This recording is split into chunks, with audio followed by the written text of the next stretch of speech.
Primal Chaos. Hey guys, Primal Chaos here, welcome to the channel. You know, ever since I did that video by Le Seraphim a week or so ago, I've had nothing but like comments basically saying you need to check out Dreamcatcher.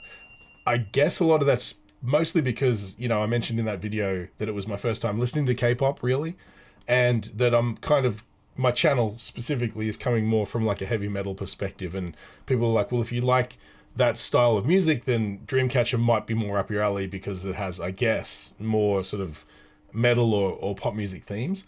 Electric guitar sort of elements and things like that. So this will be a real interesting one.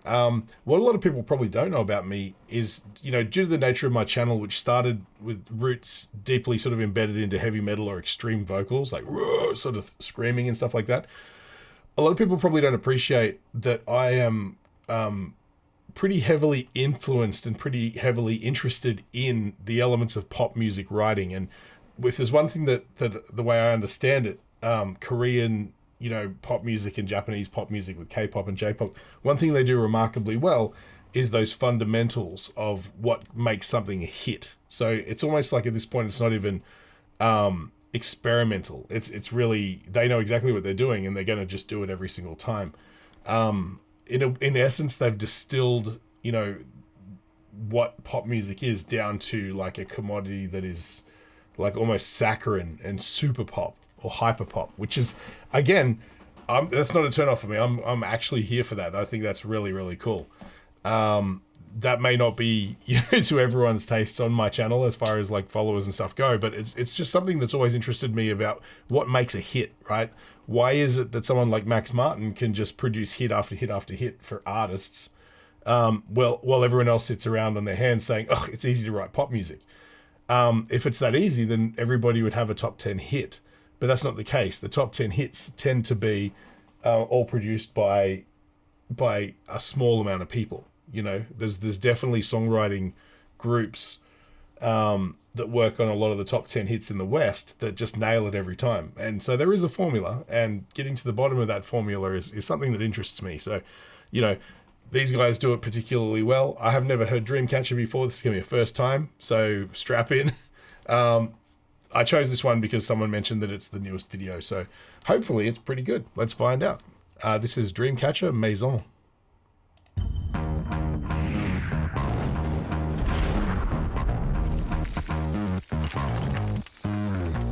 Funky bass line.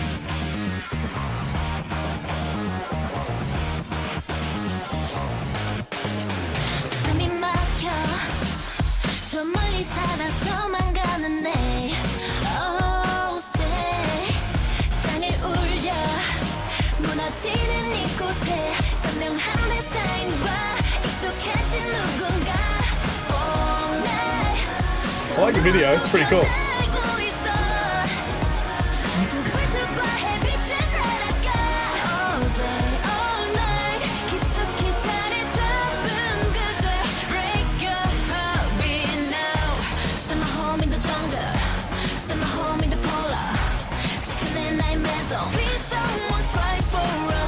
Interesting.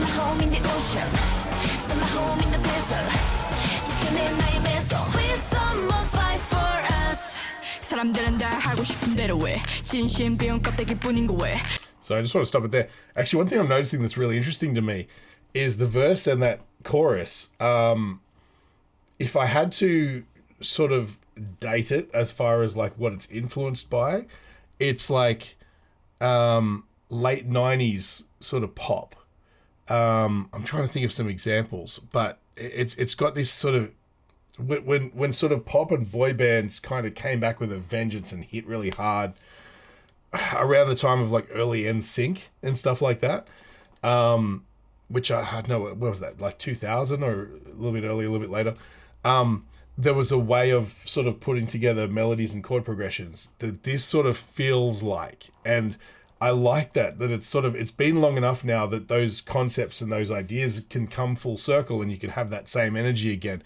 The difference now though is much more punchy production and like better production. You know, it sounds really interesting and energetic, and the mix is really like modern, as opposed to if you listen to those older songs, you tend to remember them better than they actually sound. Not maybe not so much bands like NSYNC and stuff like that, but maybe prior to that with like New Kids on the Block and stuff like that, you sort of had this feel of how they sounded, and then you listen back to them, they sound kind of weak and sort of watered down now by today's standards.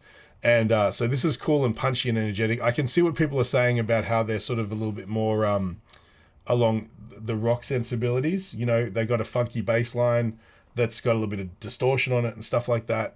It sort of sounds more like a rock sort of song. I haven't heard any actual guitars yet, but the idea of guitars is there, just done with synth, you know. And again, that's not a deal breaker for me. I love stuff like that. I mean, one of my favorite bands is Muse, and as much as they do use real guitars and things like that, they're usually modified to sound way more synthy than a real guitar anyway. So it's, you know, for me, this is right up that alley. I'm just going to jump back a bit.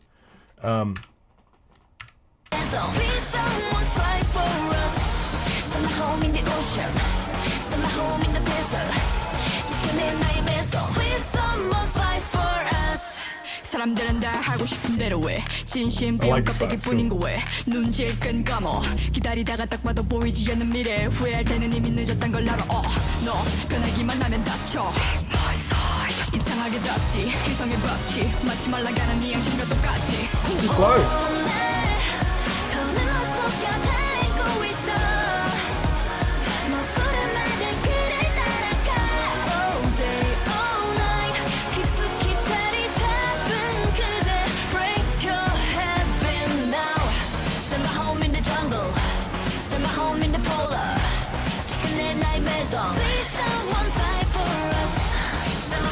That melody is just twigging something in my brain. It just reminds me of another song, but I'll try and figure it out.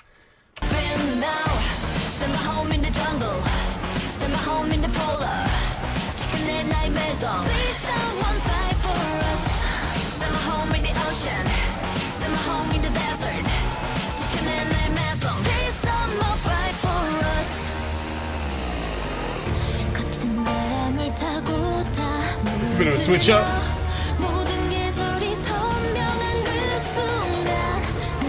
Oh, I like that.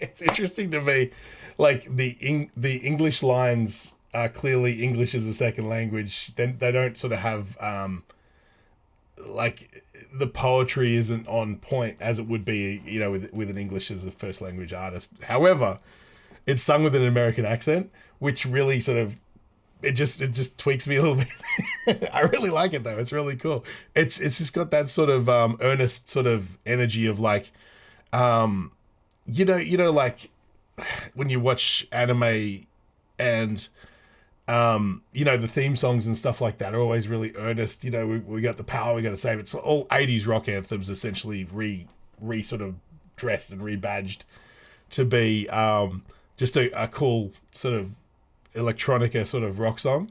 That's the energy I get from this. It's cool. It seems like it should be like there should be Gundams fighting in the background or something like that, you know.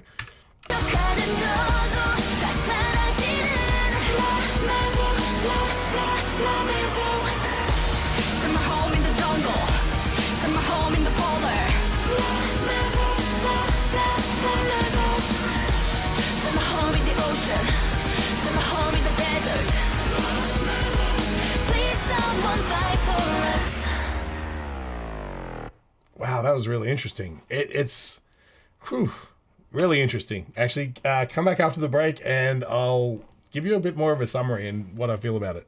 Hey guys, this video is made possible by Enchroma. 1 in 6 guys and 1 in 200 women are colorblind, and if that happens to be you, there's something you can do about it. Click the link in the description, it'll take you to Enchroma's website where you can get a free eye test. And while you're there, maybe pick up some corrective lenses. They've got styles that suit everybody and a 60-day money-back guarantee, so you got really nothing to lose. And while you're there, use the code CHAOS in checkout to get 10% off. Tell them Primal Chaos sent you. I mean, it was... The thing that's interesting about this, that seemed to be different from the Le Sserafim song, the Le Sserafim song ticked all the boxes. It felt like it knew what it was, and it felt like it was in a genre. Like, whereas this is interesting because it's just like this melange of different like influences and stuff sort of smooshed together to make a song. And, you know, by that what I mean is it's got some modern pop sensibilities as far as its production and the sound of the kit, the drum kit, and all that sort of stuff. Like the choices made there are sort of like 2022 pop music. But some of the choices as far as backing vocals are a little bit more sort of into that, you know, a little bit neoclassical sort of vibe. And then you've got, you know, that breakdown part in the middle was completely left of center, which I really appreciate as well, because it's really hard to surprise me nowadays with music, right? And so when something like that happens, when they zig when you expect them to zag, it's always to me way more interesting, and I appreciate that they did that. It's really cool. But yeah, like it's just the melody is just a strong punchy pop melody. You know, it's just there's a little bit of call and response in the main vocal and the backing vocals as well, which is really cool. Yeah, no, from a songwriting perspective, this is interesting. It's kind of, but it also at the same time, to me, knowing what I know about pop production and stuff like that, it feels like more of a gamble because it doesn't really sit into a niche as well as they, you know, maybe intended with the Le Sserafim song that I did. That specifically sounds like a, you know, that's a club mix. It's designed for you to, you know, to hit the dance floor and, oh, this is my jam. This one's different because it sort of doesn't have, as much as it's got a groove bass line, it doesn't feel as danceable, if that makes any sense. It seems more just like a call to action kind of, you know, passion song. And that's really cool. It's really cool. I didn't expect to see that kind of diversity. I thought I was going to see essentially cookie cutter pop writing 101 with more edgy elements, right? Based on what people were telling me. But this was quite a surprise. I'm actually really interested. I need to maybe check out more Dreamcatcher to see if this is kind of their narrative or if there's, you know, they've got a whole other thing up their sleeve. So let me know what's some other songs I should check out from Dreamcatcher. I know there was a lot in the comments, but based on this song, what do you think? What do you think might be a good trajectory to go on with these guys, just to see sort of where they come from and sort of what their background is? Wow, this is cool. Thank you so much for the recommendation. I was actually really surprised by this one. It was definitely different. It wasn't what I expected. I expected much more things akin to, I'm trying to think of other bands. I mean, you know, obviously comparisons would be, you know, bands like Baby Metal and Bandmate and things like that. That's kind of what I was expecting, but this is definitely still shoehorned right into the pop genre. It's not really, you know, like those other bands are definitely metal and rock. This one is definitely pop, and but there is an edginess to it, and that's what I find most interesting, and I guess why a lot of people recommended them to me as well. So anyway, that's about it. If you feel like I brightened your day at all, feel free to support the channel. Just buy me a coffee. I'll leave a link in the description, and of course, like, share, follow, subscribe. Send this to anyone you think might appreciate the reaction video. But yeah, keep these coming. Look, I'm here for this. This is really cool. I wasn't expecting to be super into this, like K-pop in general. But look, there's definitely stuff here that piques my interest, and I think, you know, stick around and you'll probably see me go down a bit of a rabbit hole. That's what I tend to do. So, thanks again, guys. And I'll catch you on the next one.